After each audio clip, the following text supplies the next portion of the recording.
All right, here we go. So I'm here with DJ Po doing an interview. So Po, can you just tell us a little bit about yourself?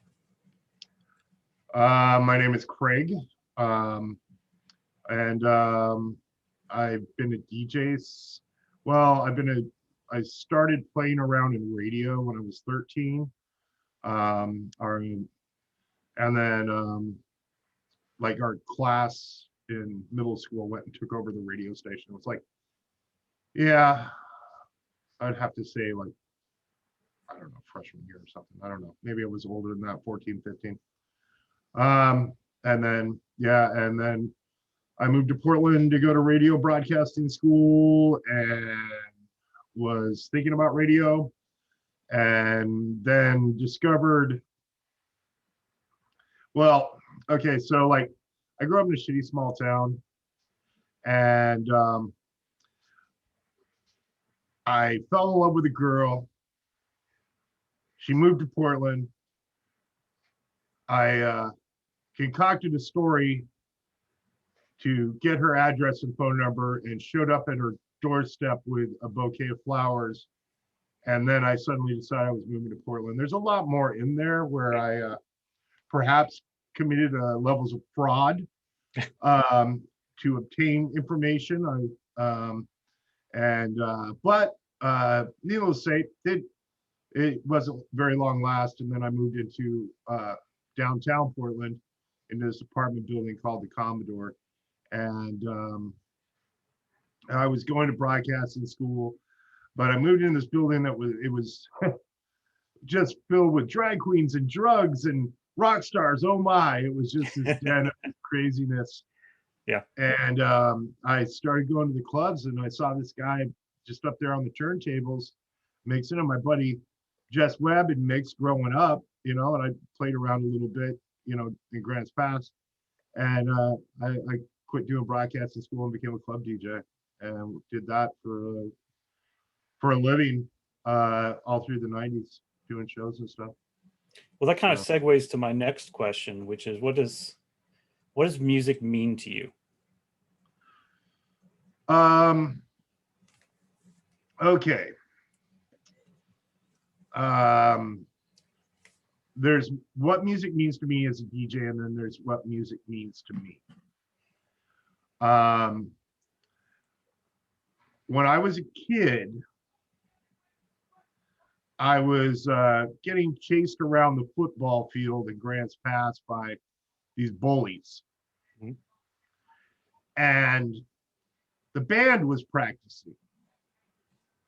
And this was, of course, the mid 80s, and the band was practicing the Richard Donner's Superman score by John Williams.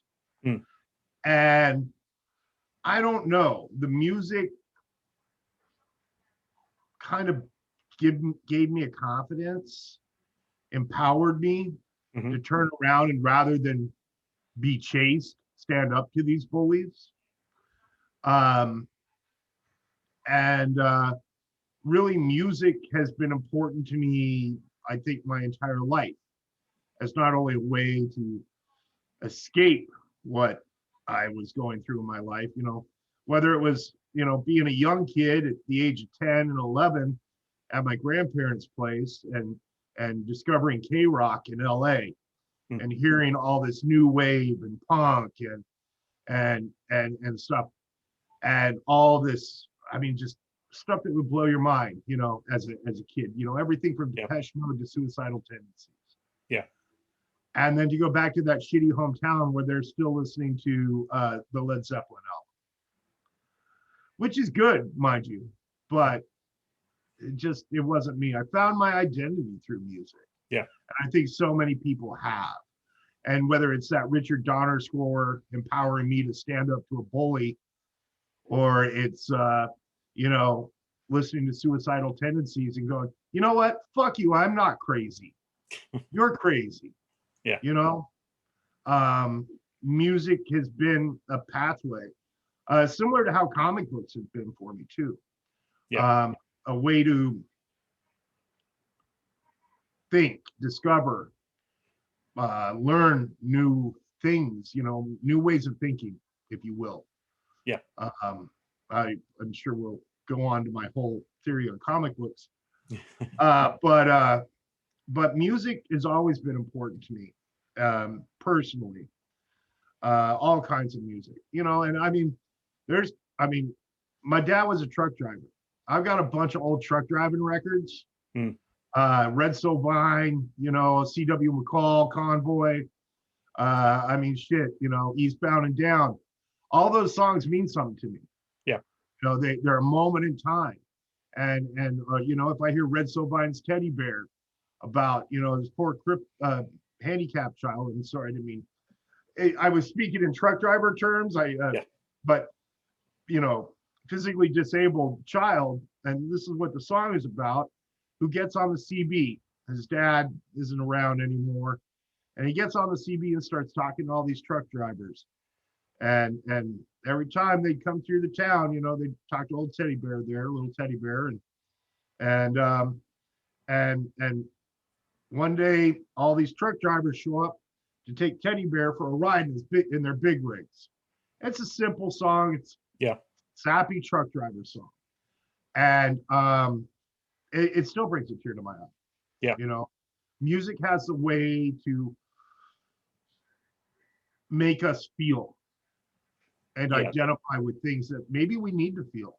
Yeah. Sometimes we need a song to make us cry. Sometimes we need a song to make us feel strong.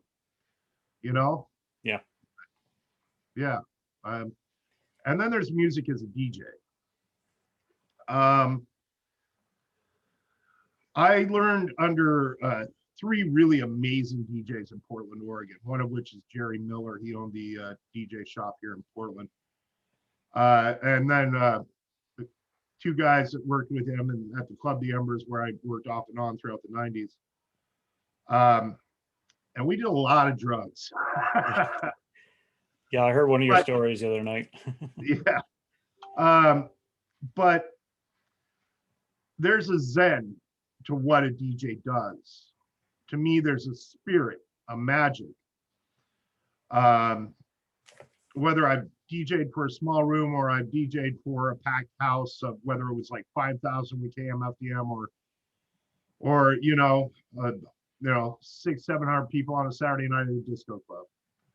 Music has the ability, just like I said, for me personally, to emotionally manipulate and make a crowd of people excited and happy. Mm-hmm. Or if they want to feel down, that slow song, you have the way to work magic psychologically over a crowd of people as a DJ. You have a power, a gift to mix the soundtrack for these people's lives that night.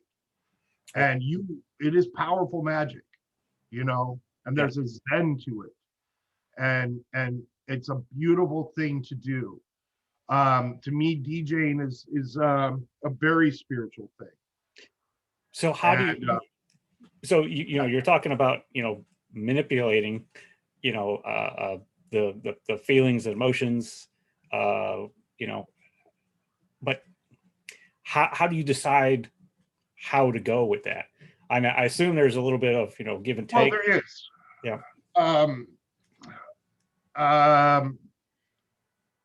If you see, I'm very observant of a crowd when I was DJing in clubs. If you see some people kind of puffing up or a situation going on where it could lead to a physical situation, don't play Macho Man. You know what I mean? Yeah. You can change the mood. Like in a 5-song set, I can take them from ABBA to Twisted Sister, We're Not Going to Take It Anymore. And I've literally had 400 to 500 people shake the entire room. But then you drop it. And you take that crowd that's on your dance floor and you clear it. If you pick the right song, you clear that, and then you take everybody at the bar and you bring them back out to the dance floor. How do you do that? Well, you have to have an empathy, to your crowd, to be able to read your crowd. That's one thing that's difficult with Twitch, of course, but you do that. And then you have your regulars. I love playing for my regulars. You know what I mean? Yeah. I know what's going to make them happy. And I know if I can get her out on the dance floor, like LG Dancing Queen, has been a friend of mine, dance floor on my, if I know I can get her out to the floor, I'll be able to get 25, 30 more of her friends out there. You know what I mean? Or people like her. Right. And so I use that as my guiding post of where to play and where to take them and adjust the mood. You know, if you run into a friend of yours that's having a really down night, you don't really need to play Nine Inch Nails Hurt right now. You know what I mean? Yeah. Have an empathy for your audience. You know what I mean? So many DJs play on ego, or this is the music I play, or I'm the DJ, this cult of personality. No, you're just a cog in this community, this microcosm of humanity. And you're just creating the soundtrack for people's night. You know what I mean? Yeah, you know, people just want to feel comfortable. You know, I love breaking new music, and I love new music, but and it sucks. Maybe sometimes people will say, "Oh, you're in a rut," but if I've got a good group of people, I want everyone to have a good time. Right. You know, and if somebody wants to hear something, I want them to come tell me. I'll figure out a way to make it work. That's my job as a DJ, a person who mixes music. Right. Is to weave that magic to make everybody have a good time, no matter who they are, what they're feeling. Yeah. You know what I mean? And music is, like I said, it's powerful mojo. And you can, it's not just stop and start and here's another song. A real DJ mixes, reads the crowd. Right. And I'm not saying it's just vinyl. Whatever you do, weave that magic.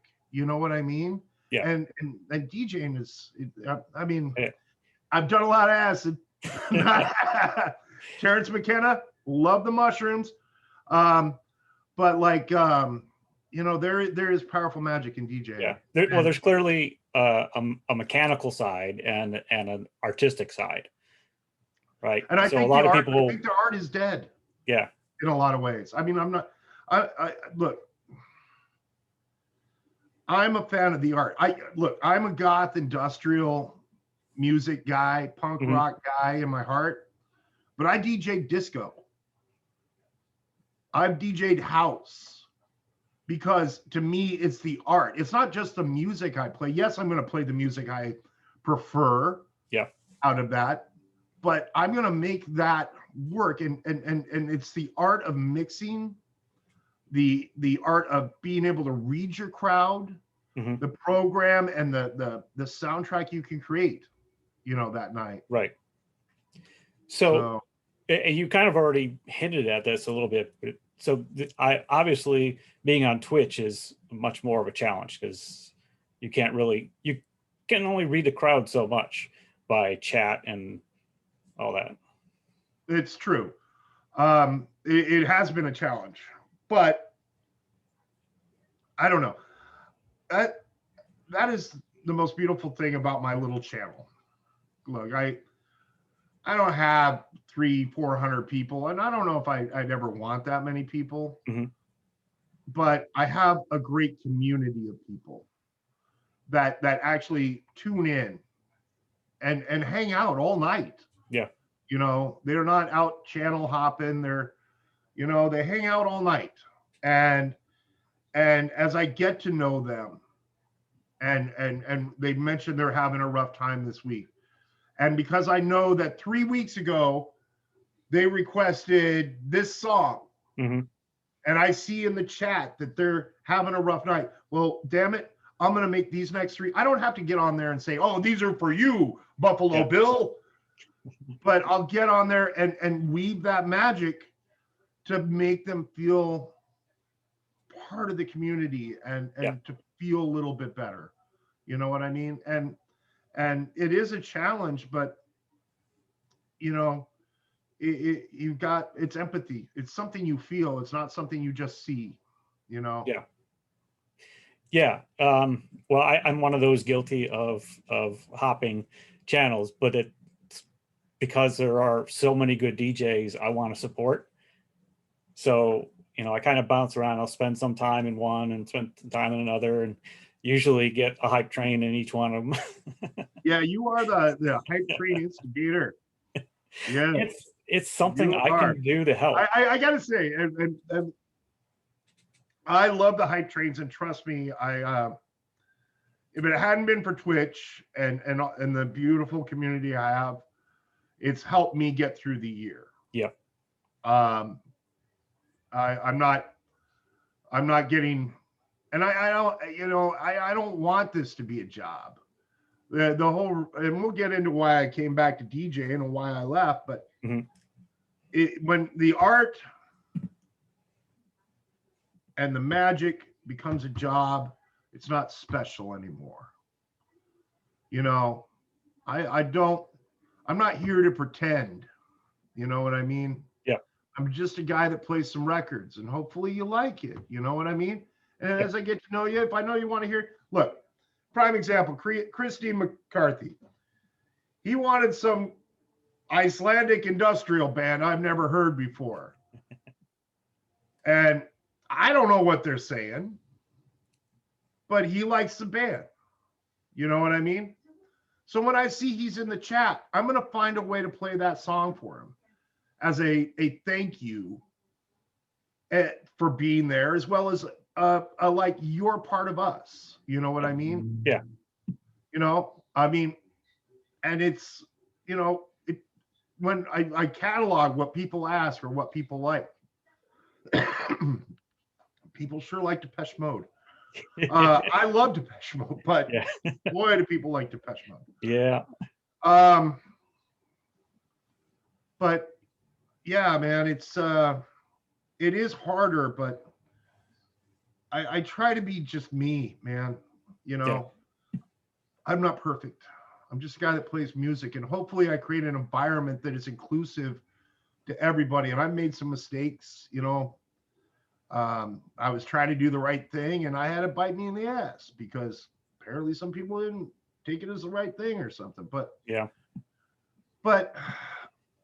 I've worked in the gay bars. I've grown up poor. I've grown up in very diverse culturally environments, whether in Southern California or Portland, Oregon. I like when we all escape the labels and the stereotypes and just hang out. Prime example. So in the early days in 92, I used to have an artist co-op. In the same year I DJ with KMFDM, I'd been DJing a little bit around town, and it was like, well, you know what? If I can't get a bar gig, I'm just going to get my own space and DJ. And I got a 5,000 square foot warehouse. And we did fashion photography. We did performance art shows. Bands would practice there. We had a stage area. Bands would play there. And I would DJ. The Oregon Guild of Sadomasochism had their dungeon parties there once a year. Buddy of mine, Andy Mangles, beautiful bear and comic book writer. He had Super Jacks, which was the gay men's jack-off night on Tuesday nights, which was always interesting. When I was in the stage area working on the sound system, someone says, "Hey, how you doing?" And you turn around and they're yanking their, kid friendly, and you got to go, hey, nice day. You're supposed to be back over there, but have a good time. Yeah. And it's I grew up. I love having that environment where all types of people could come together. Like when the after hours at my place, I would have the owners of the male stripper, scary, nobody goes in there because it's the really, really gay bar, and the owners of the college bar from the 90s that had the goth night on Wednesdays, that I occasionally DJ at, and then the Embers and all their bar staff and everybody in between would come to my place and just party after hours. You know what I mean? There was no, like, you'd have the owner of the college bar hanging out doing lines with a drag queen prostitute from Silverados, and neither one of them knew who each other were, and neither of them cared. that's a lot like how Medusa's was in Chicago, where I grew up. In fact, Dave Medusa passed away this summer, and so they made a tribute video for him, which is on YouTube. And that's one of the big things, they talk about there, is that, everybody was welcome. Well, even the and punk club that's, in Portland was yeah, that way too. yeah. And that's one of the things I remember I really liked when I first got into, the whole new wave scene in the mid 80s, was it was for anybody. Yeah. Right. It wasn't, then there was this group that, had what I call the trendies. They all had their look, right? They stayed over there while the rest of us were in, ripped up clothes from the thrift store and stuff that didn't match or anything like that. But yeah, so. But the music, yeah, the scene, yeah, the club culture, but the music, it brought all of us together. Right. You know what I mean? And that's what I try to do with my little record show, is to have a place online where all us weirdos, rejects, and fare wells could hang out, get to know the each other. Island of Misfit Toys. Huh? The Island of Misfit Toys. Pretty much. Yeah. So, kind of want to segue into, I guess this would be part of your upcoming event, which is a benefit for your particular social cause. Do you want to tell us about that? Yeah. All right. So, like I said, I DJ'd all throughout the 90s. And then in 2000s, I was working for a club called Polyesters. They were a national franchise, DJing disco. 1,000 people coming through the door on a Friday or Saturday night, paying $10 a head to hear me play ABBA again. I'll show you my tits if you can play dance. I just played dancing. Play it again. I'll show. Fuck you. Someone get me a drink. I can't deal with this shit. It was where even I DJ'd disco for a long time in a great gay bar here in town, the Brig. And then I went on, did some other stuff, but I was back DJ disco at Polyesters, and they were a national franchise, and it wasn't fun anymore. It was a job. I was drinking a lot, and I mean a lot, and it wasn't fun anymore. There was no creativity, no art, no passion. So after that, after Polyesters, I continued to work for them until 2003. We had the Coyote Ugly franchise, and we were opening up Coyote Uglies around town. And we're going to get to the activism here. But I kept drinking a lot, a hell of a lot. And I thought, well, maybe I need to leave the bar business, and that didn't work. My dad had fallen ill, years of drug abuse and driving truck hard, had caught up to him. So I took over his truck, and I left I just walked away from the clubs and the scene. And I started driving truck, and pretty much lived in a truck for years, going from being surrounded by hundreds of people at night to just, I'm sleeping, on the Apache reservation, waiting for a load of lumber the next morning by myself. I also saw a lot of this country. It didn't stop me from drinking.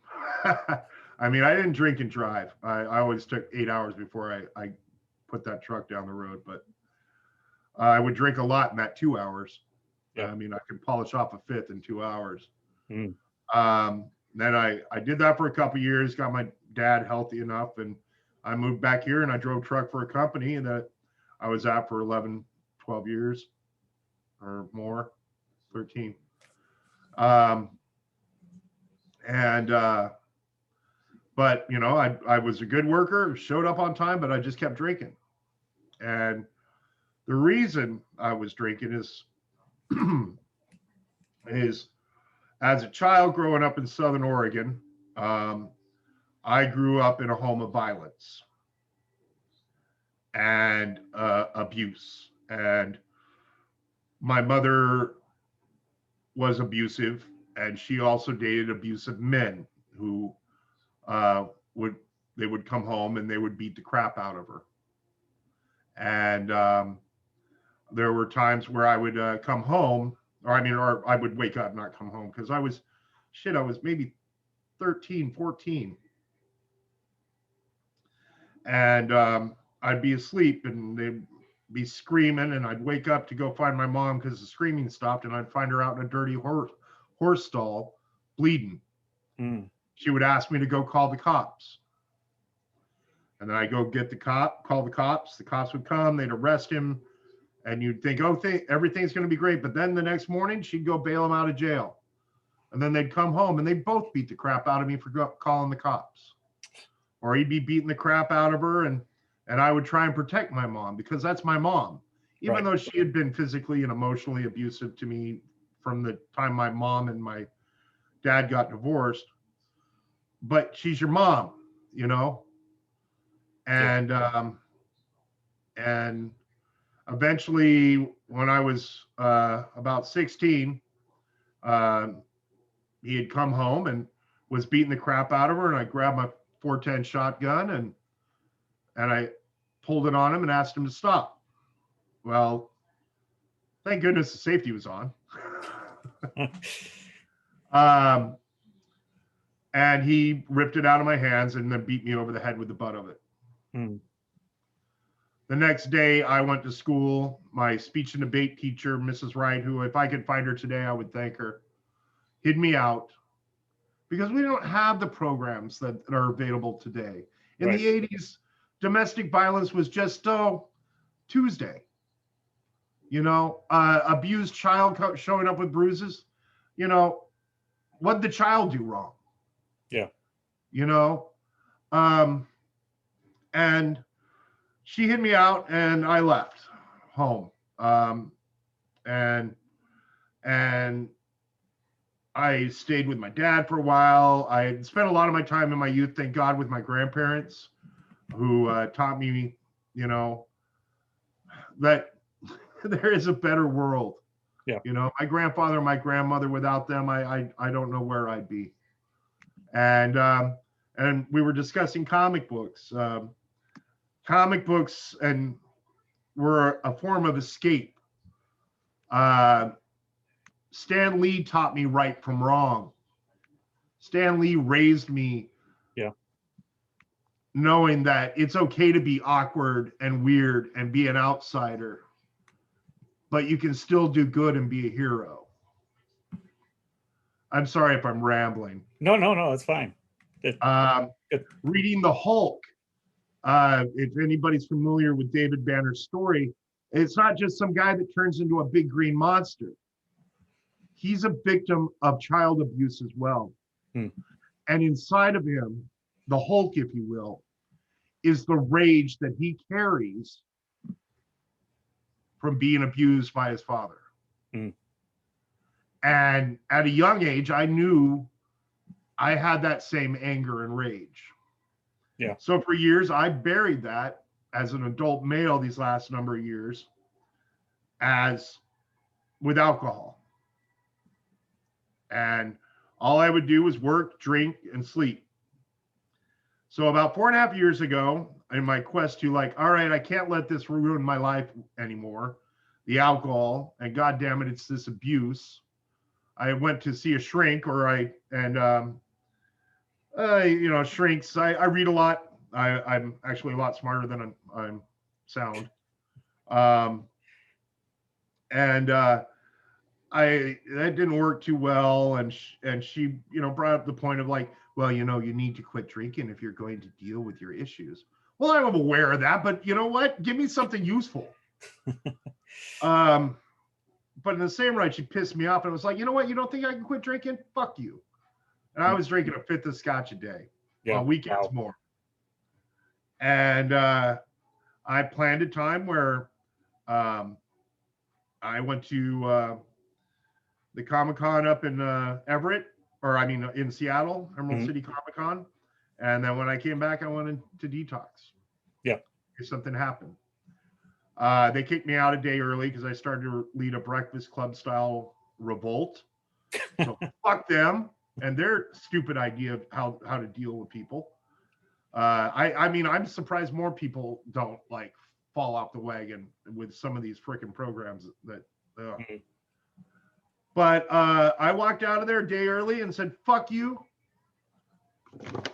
fuck you, fuck you. I can do it. Punk rock." And I've been sober ever since. I also then, being sober, had to confront and accept why I felt so hurt, and that was Mhm. because of the abuse. So about 3 years ago, I decided I need to do something, and I miss DJing. Yeah. So I um, would do a little bit of stuff here and there, but nothing really big. And then I talked to a friend of mine at the Lombard Pub here in Portland and said, "Hey, can I get a monthly night? And I just want to show up and play records. Hopefully some people show up. But all the money I make, I'm going to go and buy toys for the Gateway Center." And that's when I began my relationship with the Gateway Center. Because if I can help a child like I was, and they get, you know, they get a new toy, you know. Can you tell us what the Gateway Center is? Yeah, I was going to Yeah. say. Yeah. And so the Gateway Center is a place here in Portland, Oregon, that helps women escaping domestic violence. They offer daycare, legal assistance, counseling not only for the mothers, but counseling also for the children. Yeah. And so I found them, and I was decided, all right, I'm going to start DJing again, but just for fun. And I would every month supply them with toys and stuffed animals for the therapist, because it helps when the children are, you know, going through therapy, and with the counselors there. And it took me a while to go in there, drop off toys, and not start crying. Oh yeah. As some may know, the last time when I did the last fundraiser, I cried a few times on camera. No. I have no problem hiding my Yeah. feelings. I think when you bury your feelings, you're lying to yourself. Right. And this also goes back to the Hulk. Best line in the Avengers movie is when Cap asks Banner, "So how did you learn how to control it?" And Banner goes, "I realized I was always angry." As a child of abuse, the only way to overcome that rage and not let that rage control you is to embrace that it's always going to be a part of you. By embracing and accepting that. And if by giving a toy to a child in their darkest time, I can help them overcome their own rage or fear of what they're going through, then, you know, I did something. That all this, you know, fucked up childhood, you know. And look, I love my mom. She chose to stay with her abuser, and I have to pretend, and I can't pretend that I like this person and accept the situation, but I can do some good for other people. Right. And I've worked with you know, Cascade AIDS Project. I've done charity work throughout the years. When Caleb was one of the victims of the shooting in Aurora, Colorado, I was doing stand-up at the time. Organized a charity show, and I DJ'd afterwards too, to raise money for him. He was protecting his pregnant wife. He was one of the young, fresh comedian faces of Denver, Colorado, and unfortunately will never fully recover. Wow. But we raised money there. I've been doing charity work for years, but this is my heart. If I can, and this one that's coming up on New Year's is, you know, the bravery of a woman to leave a violent situation for their children, for themselves, at a scary time. They may have nothing. So many people, I know people in, unhappy relationships that stay in these relationships because if they leave, what do I have? Right. I can't financially leave. I can't. It's also hard to envision what it's like, right, outside of that situation, right? Well, and I think in a way my mother has Stockholm syndrome. She knows this way to live, and this is how she's going to live. Yeah. And I accept that. I do, and I'll always love her. I just, I have to deal with my own pain and live my own life, and that's why it's important to me, like with this event, to help the mothers, and with this event, half of all the revenue from the 27-hour show, that's all the tips, subs, and bits cheered, will be cut in half and shared and sent to. I work with Scott at the Gateway Center. He's a great guy, and it will go to legal assistance because they offer legal aid if it's fighting for custody, or perhaps that it was a violent situation out the door when they left, and they maybe have a ticket, or a charge that they need to fight. Yeah. That money goes towards them fighting to build a new life, right, for them and their kids. Right. And it's something I wish my mom would have done. But we all make our own decisions, and I want to help people to make different decisions. Yeah, and it's great you're doing that, and I hope that everybody that's watching this will tune in and give their bits, join the hype trains, which I assume you are the hype plenty of, at least when I'm there. There'll be some hype trains going. And sorry, I know I'm rambling. I ramble a lot. It's okay.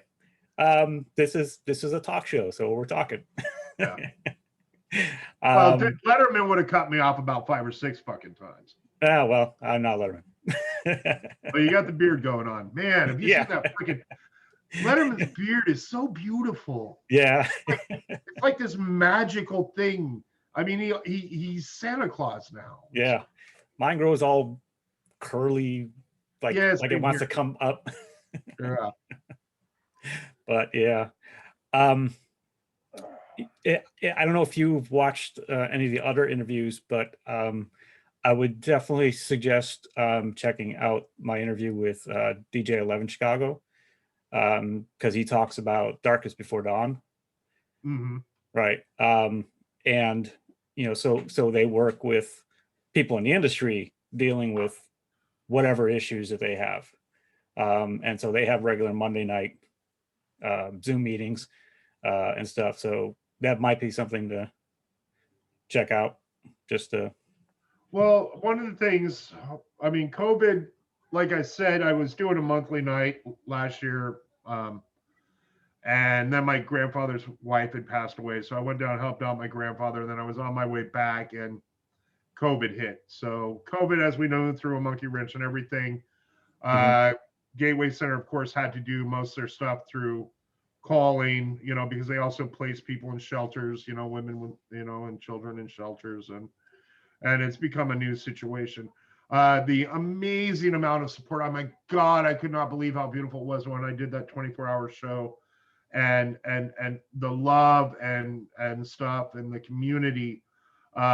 And I mean, I filled up the entire bed of my truck with toys and the back of my crew cab with toys and comic books, and to be able to get that out, and I got that to the Gateway Center, and then the advocates and the people that work at the shelters came in and separated out to take out to those that needed it, and it was so beautiful. Yeah. And now, I mean, this is going to go straight for legal assistance. But right now is a time that we need. But I've also been talking to Scott. If you'll remember briefly, somewhere in the rambling back there, I was meaning to say that I was looking for a group for adult male children of abuse.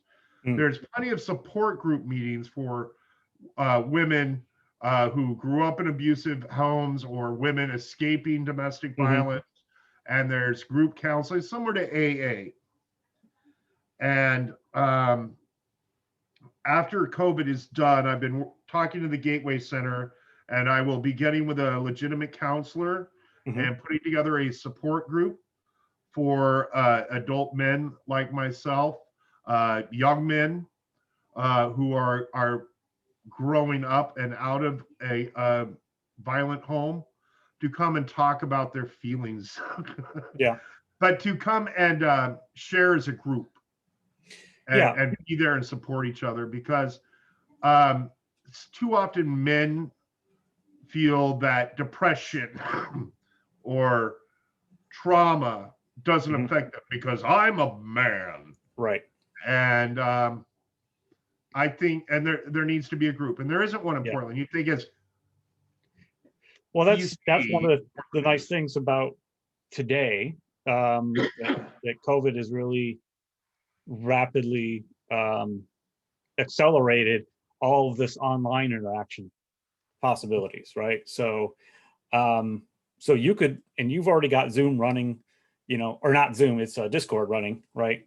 You could very easily start a Discord channel just for that, and just start, even if it's just you and one other person once a week. Well, I have a friend of mine, and actually he's a therapist in Washington State. He works for the county, actually, and up there in Washington. And we do, I go to comic book conventions, and I have a panel that I organize called Midlife Cosplay, as in like, midlife crisis, but midlife cosplay. And basically, one of the things, since I've gotten sober, and this is kind of another activism thing, if you will, but I had to rediscover what it is to live life. And if you go, the AA thing didn't really work, though I love the fellowship. I highly recommend AA. It is successful. If you have a drinking problem or a drug addiction problem, go to AA, go to NA, go to secular AA, because it's all the things that AA is without the Jesus. And I met a great group of people here in Portland. But I learned a lot. And one of the things I learned is putting new tools in your toolbox. Yeah. Now, I use that reference, and this, you can correlate this to the entrepreneurship thing. There's already a lot I can that you've talked about that. But getting sober, you have to learn new tools to put in your toolbox. And as I mentioned, I went to the comic book con in Seattle for the first time, to a big con, did it up right, cosplay, freaking have a Swamp Thing costume, and hung out with friends. We did a group punk rock X-Men. I was Colossus, and partied that weekend. Of course, after Sunday, everybody kept trying to say, Craig, you need a smoothie. That is my last weekend drinking. And but it was great. It was great fun. I made new friends, new people I met through cosplay, and all this stuff. So I got sober, and I learned something, that I needed to put new tools in my toolbox. So when I wanted to drink, I loved comic books and I loved action figures. So instead of going and having a drink, I'd go buy an action figure. Okay. Instead of going to the bar, I'd go hit 5 Walmarts looking for that one action figure I know is out there somewhere, gosh darn it. Yeah. I'd go to old secondhand, resale, little, antique shop mall, and find old action figures. Oh, wow, this is awesome. Instead of going to a bar and having a drink. Yeah. That was a new tool I put in my toolbox. And so it led me with my friend Joel to have a panel, Midlife Cosplay. And it was basically, finding a new life through things you always loved. I was always a nerd. Nerd culture was part of my life. Mm-hmm. Always was. I was a nerd for records and music and a nerd for toys and comic books.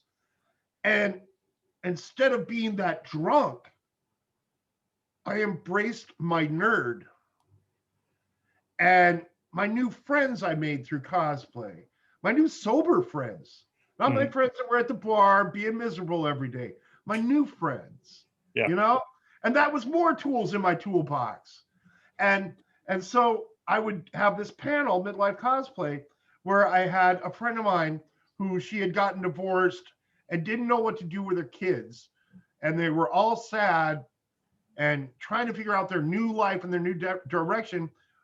Comic-Con, okay, well, maybe the kids will love that. Next thing you know, she goes and starts making costumes for her and the kids. Then she joins the charity group that visits sick children at the hospital. That she embraced not only her love of making costumes, but her love of these, you know, Marvel movies, and got to share time with her kids that they all enjoyed. And then to be able to pay that back and do charitable work through that. A friend of mine, Alan is, oh my God. He's an ex-state trooper from Florida, and he's a 911 operator. He suffers hard depression and PTSD. And he built this amazingly beautiful 7-foot tall R2D2 Gundam. So this gigantic robotic R2D2. And if you look it up online, Alan will come up in a heartbeat, because there's only one R2D2 Gundam, and that's my buddy Alan. But he suffers from depression, and he spoke at my panel too, and like was in tears because of all the horrible things he sees as a state trooper. When he goes to those conventions and he's part of nerd culture, by embracing his nerd, he put tools in his toolbox to find that the world is okay. That it's okay to love and smile when he sees a little kid dressed up as Luke Skywalker walk up to this 7-foot tall R2D2. Yeah. You know, a friend of mine,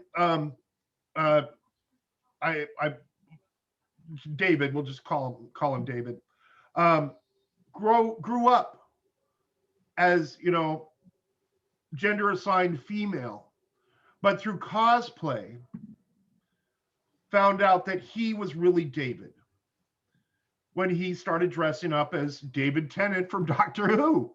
And has then transitioned and found himself through cosplay and put those tools in his toolbox to live his new life through nerd culture. And at these cons, it's not just a bunch of sweaty, angry nerds. There are a lot of them. But there is some beautiful people, and we all come together and support each other. And again, another rant by Craig Nelson. No, but anyway, no, we right. put together a panel where we would have people come and discuss that. And like the greatest thing in the world was this, you know, probably someone you wouldn't look twice at in the back of the room. She's dressed up as Loki, and she's all, well, I go to conventions and nobody ever talks to me. And I said, well, fuck that. Come on over here and talk to us. And now every time I see her at a con, we all say hi and give hugs. Yeah. And that's what I try and do with my silly little record show. Yeah, you know what I mean? do.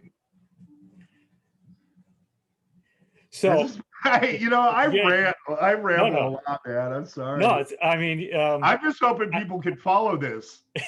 I'm sure they can. Yeah. Are you lost? No, I'm not lost. Not at all. I mean, because I can relate to, a lot of this, right? I, not that long ago, embraced my nerd that I had been, suppressing for ages, for decades. Finally, decided, okay, I'm going to read all of the classic sci-fi novels, and just was like reading like crazy. Then Can you really read that much Asimov and Heinlein?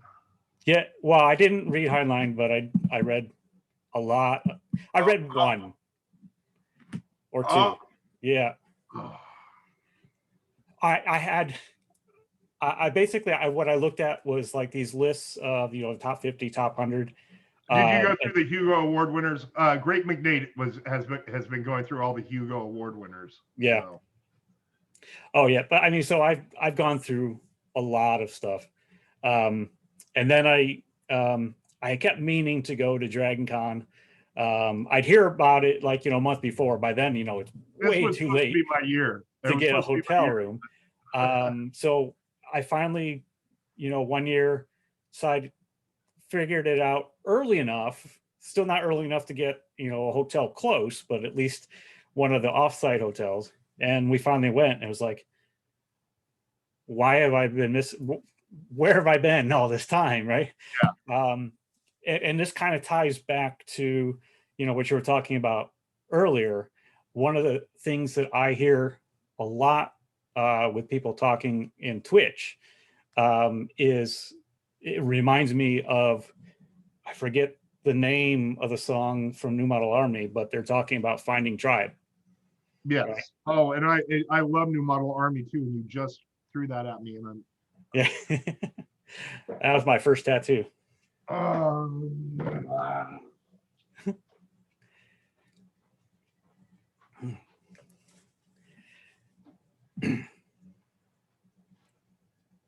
So just a brief intermission.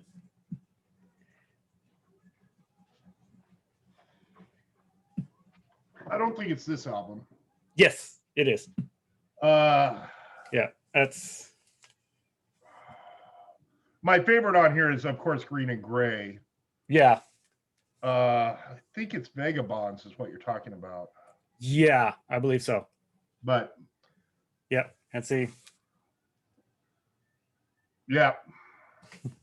Kids, if you don't know New Model Army, I used to be in a band called Cromwell's Cat, and we were like a cross between Sisters of Mercy and New Model Army. Oh, wow. Lyrically, more like New Model Army, but Sisters of Mercy with mandolins. Okay. So it's interesting how many goths like New Model Army, because New Model Army is not a goth band, but they're not. But there's a connection. Are the Damned really a goth band? Let's be real. Right. Okay. Yeah. So anyway, I think that this is one of the great benefits of, if we try look at the positives that have come out of this pandemic, right? Right. Is that we are so much more connected. And you said that, this, being able to DJ has helped you, but you've also, and all the other DJs out there have helped thousands of people, right? Just being able to tune in to chat with like-minded people, and even, on yours, be able to feel like they're dancing at a club, getting on the cam, and then like me making a fool of myself, but having the little avatars in the bottom, it's like, now there's a lot of them and stuff, but like, you can make your avatar dance and stuff. You don't have to be on the Go Goth Cam, but it's great having people on the Go Goth Cam. Yeah. Yeah. But I was there were a lot of things that you were talking through that I could relate to entrepreneurship. It might take a while to go back through all of them. But sorry. No, that's all right. But I think what I can everybody boil it down about 20 minutes ago, I think. On rant number 4, probably they fell asleep. So well, the thing that I would say is entrepreneurial is the seeing a problem and taking action. So to me, that's what entrepreneurship is. Mm-hmm. There's this, perception that entrepreneurship is, just starting a business, but it's a lot more than that. Real entrepreneurs have a passion for something. They have a passion for solving a problem, and the vehicle through which they solve that problem tends to be an enterprise, but it doesn't have to be. There's a growing view of social entrepreneurship, that there are many roles for somebody to be entrepreneurial in any setting, right? So you can be an entrepreneurial activist, an entrepreneurial employee at a big company or a nonprofit or, you know, anything like that. So it's recognizing that there's a problem and matching a solution. And that's exactly what you've been doing. There were a lot of instances that you talked about where there was a problem and you found a solution. And so that's why I'm saying that with this sport group that you want to do, is to just think about it like everything else. Just go do it. Right? I mean, Yeah. It may not work, but the only way you know something works is to try it. Right? If there are failures, the only failure is not learning from it. Right? You mentioned, you know, that you messed up something, but it's only when in one of the games I played, I was, you know, that one of my little sayings as the leader was that, you know, mistakes happen. It's only when they're repeated that they become a problem.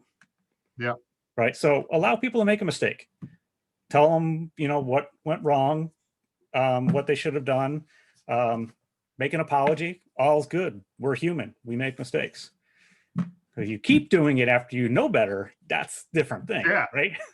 Well, and that's the problem is, and I'm sorry, I think we see this so much every time we turn on the news today, is no one seems to pay attention to history anymore. They have their own idea of history, and they're not open to learning. I think that we have failed as much as we think we have social media and we have all these ways to communicate. None of us are communicating. Right. Because a key part of communication is listening. Yeah. And if we don't learn to listen from each other or learn to study history, to study not only our failures, but our failures as a people, as humans, and change that and try and find ways, if nothing else. Like, look, my work with the Gateway Center is a way to affect community. Yeah. It's a drop in the pond compared to what is domestic violence worldwide. Right. Whether it's theologically violent, whether in countries, or if it's just good old getting drunk and beating each other up. You know, my little effort here in my local community, it doesn't affect the world. But if all of us took the time to make our little drops in our community, eventually we could change the world. Yeah, but think about the long-term value of what you've done, right? So don't think about this person or this person or this person. What you've done is you've influenced a group of people who then will go on to influence other people, and so on and so on, right?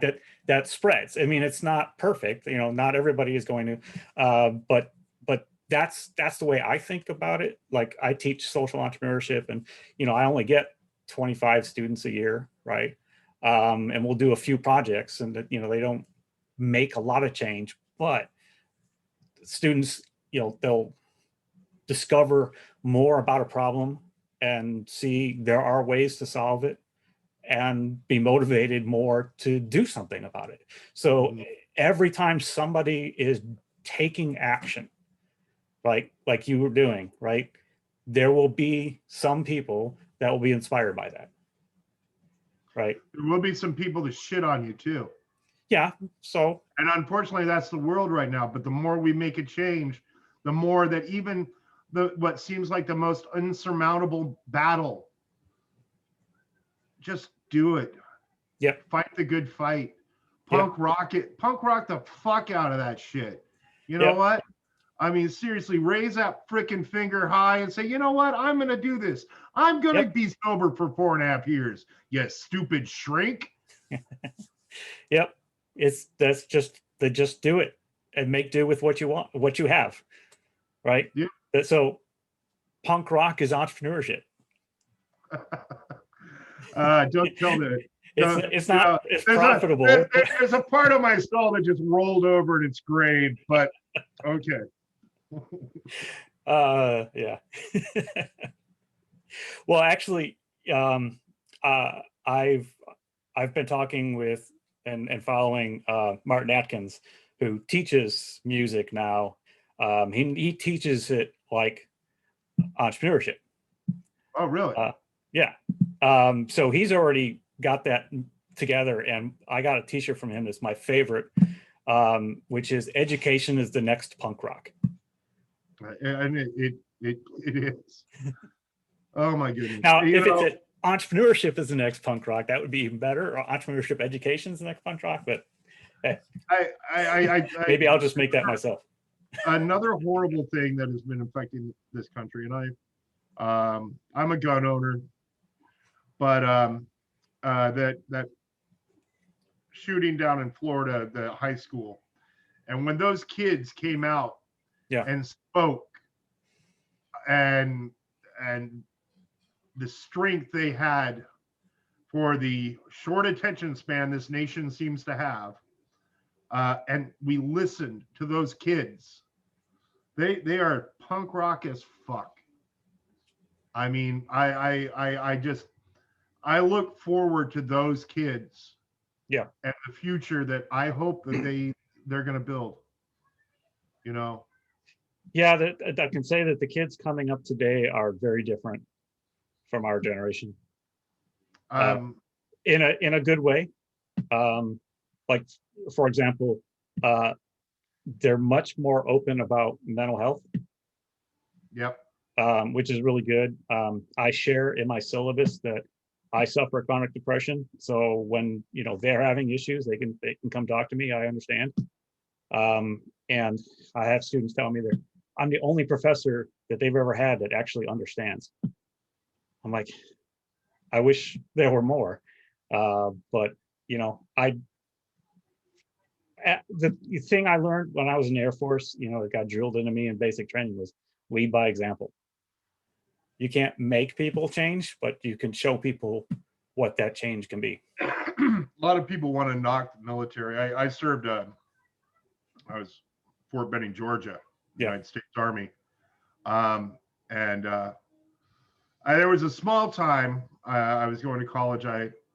Other than National Broadcasting School, I was a poli-sci philosophy major. And and I was in the military, and they were considering, basically they had formed the civil affairs department. When I joined, I went to Fort Benning, Georgia. I was a mortar maggot. Basically, mortars are big tubes that blow things up, and boom, it's fun.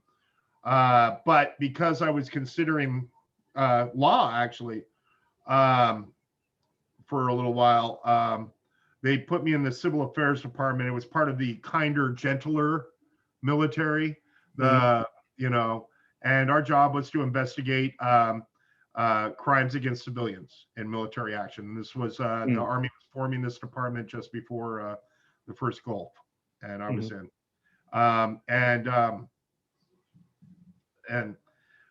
But the military as a whole, and like you're saying, lead by example. Yeah. That's something I live with to this day. Yep. Military service is not bad. There's a lot of beautiful men and women that serve our country today and sacrifice so much of themselves. And that's all I have to say about that there. Yep. To quote Forrest Gump. But respect your service people. Yeah. I haven't seen people not respecting it, but maybe that's because I live in the South right now. So that's a little different. We actually, here in Charleston, we have an Air Force base and used to have a Navy base. So, but yeah. So we're getting close to an hour, which is about where I've been having interviews. And so I've wasted a lot of your time just ranting about all sorts of crazy shit. No, but that's good. I'll tell you that people will like it. because they're getting to know you a lot more in this hour than they would have in, a month of watching Twitch. I mean, yes, you do talk, but you can't get into depth, right? About, stories and your causes and stuff, right? You can give a pitch. You can, tell us why you're doing this event, but really going through the story behind it, people are going to find that many will connect, right? Many more will, just feel like they understand you better, and just learn something interesting. Yeah. So hey, I know my students, my students love speakers, so that's basically what we've done here. Yeah, like normally in speech and debate, I was a little more prepared. And with this, I was just like, okay, well, what's this going to be, David? What are we talking about? All right, well, so I have a couple questions for you. Okay. All right, how did you find my show? That's a good question. It was either somebody rated or I found it on recommendations. Okay. I don't remember which, but I was going out early on and I was checking out every channel that was recommended, and anyone that I liked, I would hit follow, which is why I have like 50 or so that I follow now. But yeah, I can't recall. I mean, I've been following yours for a long time. Right, so when you found my channel, what drew you in? Oh, I know one of the first times I was there, the chat was talking about Dragon Con. I'm like, oh yeah. I said, did somebody say con? Dragon Con? And you're like, yep. And so what I mean, other than being an amazing instigator, what makes you keep coming back? I like the music, of course, and the interaction. And like I said, I want to be able to help.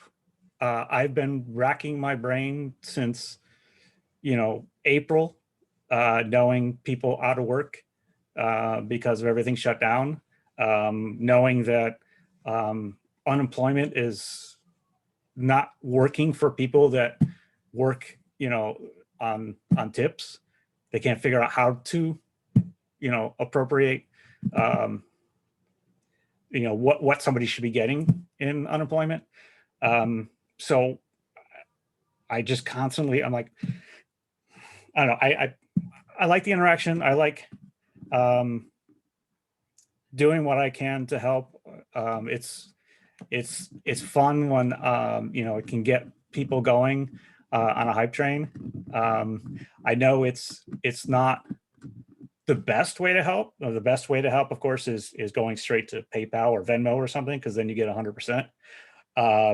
But it does get people to give something, and community that's there then and now.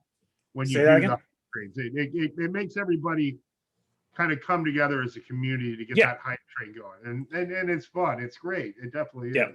Well, the other thing is that with the emotes, that when somebody gets a gift sub, right now they've got the emotes, and if they like the emotes, they'll use them in other channels.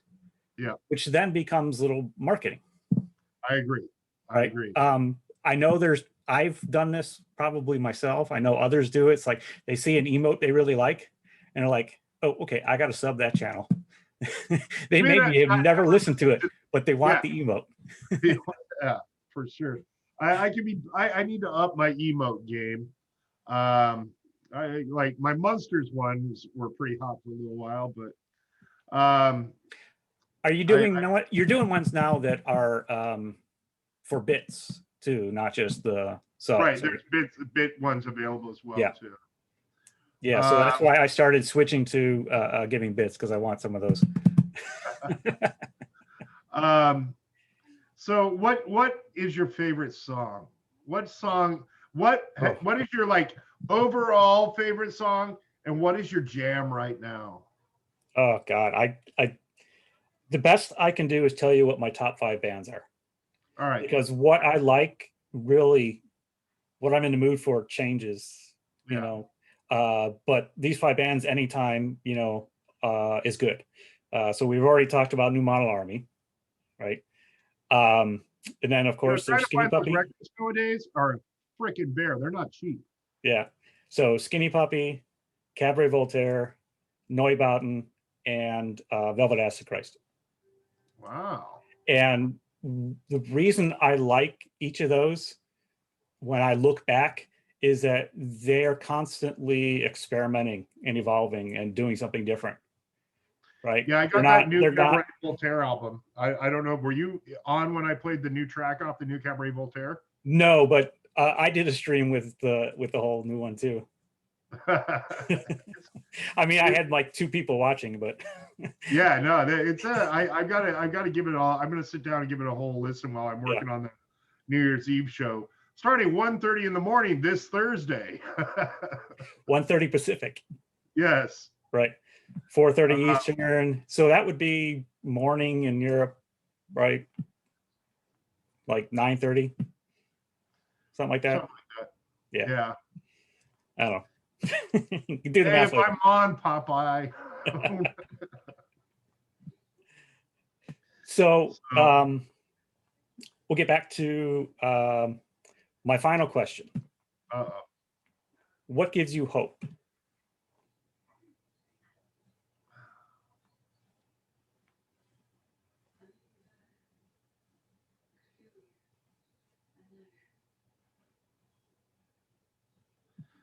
How long do I have on this, Alex? Yeah, I know it's not necessarily an easy question, but well, I actually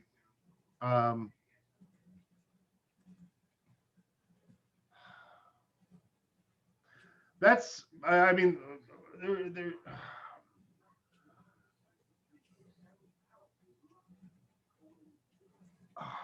it's such a hard question because you can say pizza gives you hope. You can say tacos give you hope. There's so many easy answers. Yeah. That the real I'd love to say that the kids, you know, from the Parkland shooting give me hope. The survivors of that taking something so tragic and hopefully making change out of it, that gives me hope. Yeah. The fact that sooner or later somebody's not going to be in office anymore, that gives me immediate hope. Yep. The fact that in some ways like-minded, intelligent, creative people are meeting through Twitch gives me hope. But these are all passing things. You know, these are things, moments in time where maybe a change will be made down the road and you're hoping that it'll happen. Well, this is, you know, the question is hope, right? Not it's going to happen. Yeah. It's the hopefulness that something positive is going to happen. Yeah, I hope the pumpkin pie in there tastes good. I hope that one day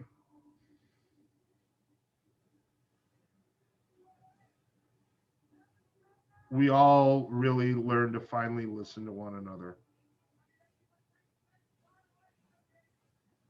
I really do. I hope that we will learn that as human beings, we never stop learning. Yep. And those that continue to listen, to communicate, and to be open can make a change in the future. Right. So, you know, you said that Twitch is just passing, but that is where we can see it happening. that people are We listening. can, right? but this is again a moment in time. It- The overarching human need to evolve, the growth as we as human beings on this planet is through learning, communicating, Mhm. listening. That is the only way change is going to happen. That is the only way we as a species are going to grow. You know, I mean, so many people would love to say, oh, racism doesn't exist anymore. That's just one side of the fence. But then you've got people over here saying systemic racism has existed forever and continues to exist, but they don't want to hear it. They've got their ideas. Until we, and this is just using that as an example, until we can learn to communicate and be open to each other's ideas and listen, fucking listen. It's not always about you. Yeah. Well, now you've got some ideas for some new emotes. How can you translate that to an emote? That's your challenge. Blah, blah, blah.